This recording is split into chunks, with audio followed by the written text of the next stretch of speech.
Soyez les bienvenus sur le plateau de Culture Link. On est ravis de vous retrouver et puis on est ravis d'accueillir Florence Jeu, la directrice générale du Bataclan à Paris, salle qu'on ne présente plus évidemment. On a envie de parler avec vous du nouveau projet autour du Bataclan et finalement peut-être que la discussion va nous amener aux enjeux de résilience pour un lieu de culture ou une professionnelle de la culture. Un mot quand même pour préciser que vous avez pris la direction de cette salle mythique parisienne fin 2018. Il y a peut-être un petit peu de recul, ça fait désormais un an. Est-ce que vous vous souvenez à l'époque, qu'est-ce qui vous a fait dire oui j'y vais, banco, je prends la direction du Bataclan?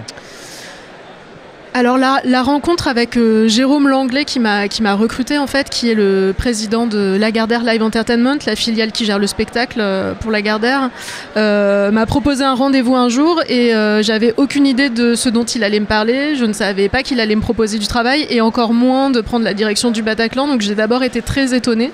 Et vous étiez au Francophonie de La Rochelle? Et j'étais au Francophonie de La Rochelle. Et voilà, donc j'ai été très étonnée quand il me l'a proposé. Évidemment, c'est pas un lieu aujourd'hui anodin. Il m'a fallu un petit temps de réflexion, mais finalement pas tant de temps que ça, parce que assez tôt, en fait, dès que j'ai commencé à y réfléchir, je me suis dit que j'avais envie de contribuer, en fait, à faire quelque chose pour ce lieu et que j'avais vraiment envie, voilà, de participer à ça et d'amener quelque chose. Voilà, ça m'a semblé important et surtout, ça dépassait aussi le fait de gérer un lieu ou un festival où il y avait quelque chose en plus, en fait, un engagement plus social, en fait, qui, pour le coup, m'a vraiment convaincue. Vous aviez un lien affectif avec le Bataclan? J'avais un lien affectif, après, comme avec beaucoup de lieux dans Paris, mais c'est vrai que le Bataclan, ça a fait partie des premières scènes que j'ai fréquentées quand j'étais adolescente. Moi, je viens de province, je viens de Clermont-Ferrand, mais à l'époque, je montais quand même, quand j'avais 16-17 ans, je montais à Paris voir des concerts de punk à l'époque. Et les concerts de punk, on allait les voir à l'Élysée-Montmartre et au Bataclan. Et donc, voilà, ça a vraiment fait partie des premières scènes que j'ai fréquentées. Alors, quel est le projet que vous avez souhaité mettre en œuvre autour du Bataclan? Alors le projet qu'on a souhaité mettre en œuvre, je m'en suis inspirée. Il y a deux choses qui m'ont inspirée pour mettre ce projet en œuvre. D'une part, l'histoire de la salle qui est très riche en fait et qui a eu diverses périodes. Aujourd'hui, le Bataclan, c'est plus de 150 ans d'histoire. Au départ, un music hall, puis un cinéma, puis toujours un lieu très engagé dans les contre-cultures auprès des artistes, etc. Donc j'avais envie de garder cet engagement en fait et ce militantisme qui a fait l'ADN de ce lieu en fait. Et puis, je me suis aussi inspirée de la manière dont crée les artistes en fait aujourd'hui, qui ont des formations en fait très pluridisciplinaires, et j'avais envie d'un lieu très actuel en fait à l'image de ces artistes là et voilà, et je trouvais que ça marchait bien avec le lieu justement d'avoir une programmation aujourd'hui plus ouverte, plus pluridisciplinaire aussi, qui est très actuelle et qui véhicule aussi des valeurs en fait d'ouverture, de partage et qui va voilà au-delà de la musique aujourd'hui. Et vous avez fait un choix plutôt de favoriser la création en lieu et place de la simple diffusion, favoriser les créations? Oui, on ne peut pas faire que de la création parce que ça demande du temps, ça demande de l'argent, ça demande des financements, etc. Donc c'est toujours des choses plus complexes à mettre en place que de juste organiser un concert. Mais effectivement, la création pour moi, c'était une manière de proposer aux artistes de se réapproprier le lieu. Parce qu'il y a vraiment cet enjeu-là aujourd'hui, en fait, de beaucoup d'artistes qui ont encore du mal à se projeter dans le lieu et à y revenir. Et je trouvais que de venir y créer des choses, c'était une manière d'aborder le lieu différemment. Et donc voilà, c'est de là qu'est venue cette idée de mettre l'accent sur la création. Vous l'avez dit, certains artistes sont peut-être un peu réticents encore à revenir. Vous avez l'impression de marcher sur des œufs, d'être sur cette matière très émotionnelle au Bataclan? Oui, c'est évident qu'aujourd'hui, ça reste quelque chose d'assez sensible. On est presque 5 années après les événements, donc ça reste quand même très récent dans la tête des gens. Et effectivement, les artistes aujourd'hui ont encore pas mal de mal à revenir dans le lieu. L'activité de la salle est passée de plus de 150 concerts avant 2015 à aujourd'hui une activité de 80-90 concerts seulement. Donc aujourd'hui, voilà, notre défi, c'est vraiment d'arriver à retrouver une activité normale en fait. Pour déjà avoir une viabilité économique pour le lieu, ce qui n'est pas le cas aujourd'hui. Et puis voilà, ça me semble important qu'aujourd'hui les artistes se réapproprient le lieu et que le Bataclan redevienne vraiment un lieu de vie. Et ça, pour moi, c'est fondamental. Et comment ça se passe avec le public? Est-ce que le public revient? Est-ce qu'il est présent?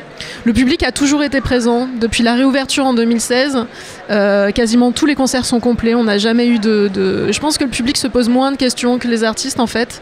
Et qu'ils ont vraiment l'impression de contribuer justement à faire vivre le lieu. Et tous les gens qu'on croise, c'est souvent des discussions qu'on a avec eux.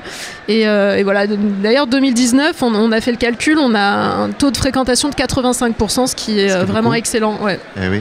Et vous l'avez dit tout à l'heure, en prenant la direction de cette salle mythique, il y a une dimension presque sociale. Est-ce que ces contraintes, quand je dis contraintes, c'est des contraintes professionnelles, hein, qui pèsent sur l'exercice de votre métier, est-ce que ça invite à revisiter le boulot de directrice d'une salle comme celle-ci ? Ce qui m'a convaincue aussi justement de prendre la direction de ce lieu, c'est que c'était un défi effectivement à ce niveau-là, et le fait de remettre tout à plat et de se reposer les questions. En fait, on peut pas aborder la communication de manière lambda comme dans un autre lieu. En fait, on est obligé tout le temps de réfléchir à ce qu'on va dire, des mots qu'on emploie, parce qu'il y a toujours des sujets sensibles, etc., politiquement, socialement. Et c'est aussi ce défi-là, en fait, qui m'a convaincue de venir, parce que ça nous contraint effectivement à nous poser des questions et à nous remettre en question nous-mêmes. Et vous regrettez pas ? Je regrette pas du tout, non, je suis même plutôt contente de ce qu'on a réussi à faire en un an, d'arriver à refédérer une équipe aussi autour du lieu, et puis de construire ce projet qui n'est qu'aux prémices de ce qu'on a envie de faire. Oui, alors qu'est-ce qui reste à faire là dans les prochaines années ? Moi, j'aime travailler sur le long terme avec les artistes. Ça a toujours été ma vision des choses, et c'est en ça que la création aussi est importante. C'est que quand on crée un spectacle, qu'on accompagne un artiste dans sa création, on crée aussi une relation qui est différente. Et donc voilà, j'ai envie de pérenniser en fait tout ce qu'on a commencé à mettre en place, et d'avoir des événements vraiment récurrents qui viennent ponctuer la programmation tout au long de l'année, et de travailler sur le long terme. Voilà, et je pense qu'il faut avoir une vision à long terme pour un lieu comme celui-là. On ne peut pas révolutionner tout en 1 an, en 2 ans. Il faut vraiment réfléchir à plus long terme. Et puis vous l'avez dit, vous ne souhaitiez pas à l'époque tout effacer, partir d'une page blanche, quoi. Mais surtout pas, parce que l'histoire est très riche de la salle, et il faut s'en inspirer, mais surtout pas l'effacer. Économiquement, il va falloir que ça soit rentable prochainement, ou il y a des perspectives, il y a un peu le temps encore ?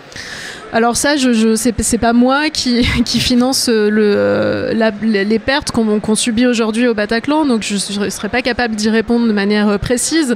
Mais le fait est que, effectivement, ça fait 4 ans que le Bataclan a réouvert, et qu'il y a des pertes assez conséquentes. Donc oui, à un moment donné, il faudra qu'on récupère une activité viable pour le lieu, et je pense que pour le coup, c'est un enjeu pour tous, en tout cas pour tous les professionnels. Je pense que c'est très important que ce lieu reste ouvert, continue à vivre. On va suivre effectivement l'évolution du projet. Merci beaucoup Florence Jeu d'être venue sur le plateau de Culture Link. Vous pouvez retrouver cette interview sur notre site internet culturelink.fr. C'est pas facile à dire, mais on s'y fait rapidement. Et puis aussi sur les réseaux sociaux. On se retrouve très vite pour un prochain plateau.